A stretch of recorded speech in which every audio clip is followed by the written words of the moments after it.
বিচারের জন্য। এখানে ইউনূসের কোনো অধিকার নাই ওই আইন সংশোধন করবে একটা অবৈধ ক্ষমতাধারী, আর সেখানে বিচার করবে আর শাস্তি দেবে। সাংবিধানিকভাবে নীতিগতভাবে তার কোনো অধিকার তাদের নাই। আমরা পেয়েছি সাবেক বাংলাদেশের প্রধানমন্ত্রী শেখ হাসিনা। আপনাকে স্বাগত জানাই, আপনি আমাদেরকে সময় দিয়েছেন, এসেছেন আমাদের কাছে। আসিফ নজরুল সে উপদেষ্টা বলেছিল ২৬ লক্ষ ভারতীয় নাগরিককে নাকি আমরা সরকারি চাকরি দিয়ে রেখেছি, কিন্তু আজ পর্যন্ত কি তার একটা নামও দিতে পেরেছে বা তাদের চাকরি থেকে তারা বিদায় দিয়েছে? ২৬ লক্ষ কোথায় চাকরি দিলাম? আমার বেসামরিক প্রশাসনে কর্মরত আছে ১৪,৪৩,৫১৮ জন কর্মকর্তা কর্মচারী।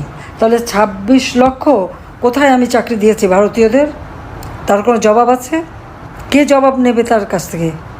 ইউনূস জবাব দিক, আসিফ নজরুল জবাব দিক। এরকম মিথ্যা বয়ান দিয়ে মানুষকে তারা বিভ্রান্ত করেছিল।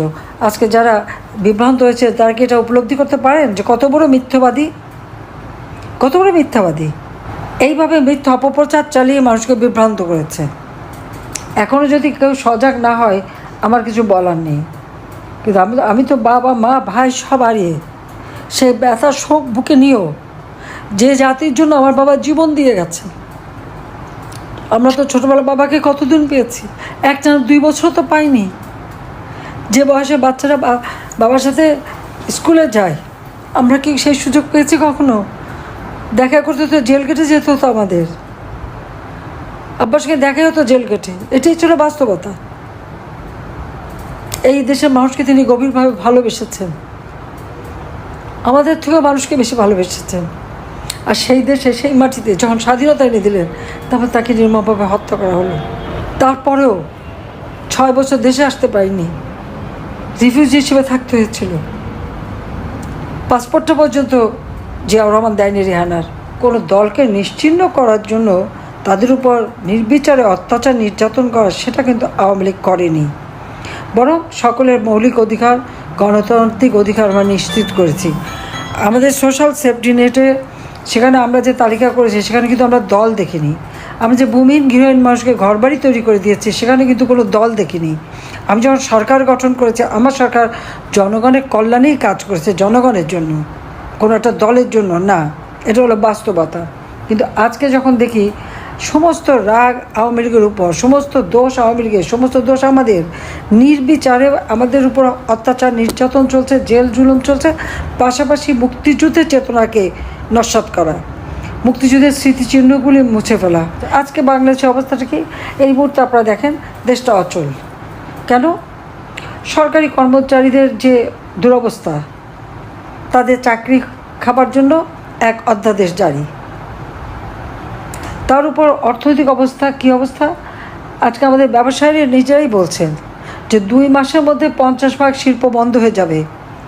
ইতিমধ্যে প্রায় 1100 শিল্প কলকারখানা বন্ধ, একে একে গার্মেন্টস বন্ধ, শ্রমিকরা চাকরি হারিয়ে তারা কোথায়? মেয়েরা ঘরে ফিরে যাচ্ছে কাঁদতে কাঁদতে। আজকে দেশের অবস্থাটা কি? যে কোনো একটা ঘরের মধ্যে বাড়িতে ঢুকে যে কি তারা সমন্বয়ক, এখন আবার সেটা নতুন পার্টি হয়েছে এনসিপি আর বিএনপি জামাত, এরা মিলে সেখানে নির্যাতন, লুটপাট, কারো বাড়িতে ঢুকে লুটপাট করা, মারা, অত্যাচার করা, এটা কোন ধরনের কাজ? এটা কোন গণতান্ত্রিক ধারা? এটা কোন স্বাধীনতা? সেটাই তো প্রশ্ন। এবং নির্বিচারে, কারো কোনো নিরাপত্তা নাই। যখন যাকে খুশি তাকেই হয়রানি, তাকেই গ্রেপ্তার, তার উপরে নির্যাতন সেটা চালিয়ে যাচ্ছে। অর্থনীতি সম্পূর্ণভাবে ধ্বংসের দিকে। তার উপরে একের পর এক কালো আইন জারি করে যাচ্ছে। তাদের আইন জারি করার অধিকারটা কে দিয়েছে? ডক্টর ইউনূস এবং তার ওই উপদেষ্টারা কি জনগণের ম্যান্ডেট নিয়ে ক্ষমতা এসেছে? তারা তো এসেছে জঙ্গিদের সহায়তায়, সন্ত্রাসীদের সহায়তায়, খুনিদের সহায়তায়। সেটা তো প্রমাণ হয়েছে। কারণ ক্ষমতা আসার সাথে সাথে যত জঙ্গি, সন্ত্রাসী, খুনি যাদেরকে আমরা বিচার করে কারাগারে বন্দি করেছিলাম সবাইকে মুক্তি দিয়ে দিয়েছে, জেলখানা খুলে দিয়েছে, সব স্রোতের মতো বেরিয়ে গেছে। আর জেলখানা ভরেছে কাদের নিয়ে? মুক্তিযোদ্ধা, মুক্তিযোদ্ধা সপক্ষ শক্তি, আওয়ামী লীগের নেতাকর্মী, তাদেরকে দিয়ে আজ জেল ভরেছে। প্রায় 5 লক্ষের উপর শুধু মামলা এবং আসামি।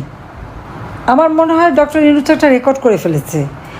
কোনো দেশে এইভাবে এত লক্ষ লক্ষ মানুষের বিরুদ্ধে মামলা দিতে পারে আর আসামি করতে পারে আর হয়রানি করতে পারে, এটা বোধহয় আর কোথাও কোনোদিন ঘটে নাই। সে এইভাবে নির্যাতন আওয়ামী লীগের উপর চালাচ্ছে, তারপর কি আওয়ামী লীগের কার্যক্রম নিষিদ্ধ। স্বৈরাচার বলা হয় আমাকে। স্বৈরাচার কে? আপনারা দেখেছেন সরকারি কর্মচারীদের আইন একটা অধ্যাদেশ করা হয়েছিল 79 সালে। সেটাকে আমরা আইনে পরিণত করি। এটা কোর্টের একটা অর্ডার ছিল, কারণ সামরিক মানে শাসকদের ক্ষমতাকে অবৈধ ঘোষণা করা হয়েছিল। সেইখান থেকে আমরা আইনটা করে দিই, কিন্তু সেই আইনকে বাদ দিয়ে ওই 79 অধ্যাদেশের সূত্র ধরে একটা অধ্যাদেশ জারি করেছে। আমার এখানে প্রশ্ন, এই অধ্যাদেশ জারি করার কি অধিকার তার আছে? ইউনূসের আছে? সে তো তার ওই যে পদবিটা যেটা সে আছে, ওটা তো কোনো সংবিধানে নাই।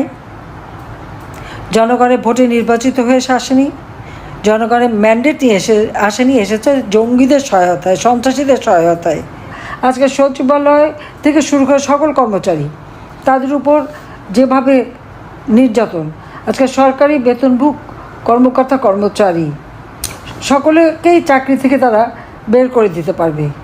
4 ধরনের শৃঙ্খলা ভঙ্গের অপরাধে তারা বিভাগীয় মামলা ছাড়াই শুধুমাত্র কারণ দর্শানোর নোটিশ দিয়ে চাকরি থেকে বরখাস্ত করতে পারবে।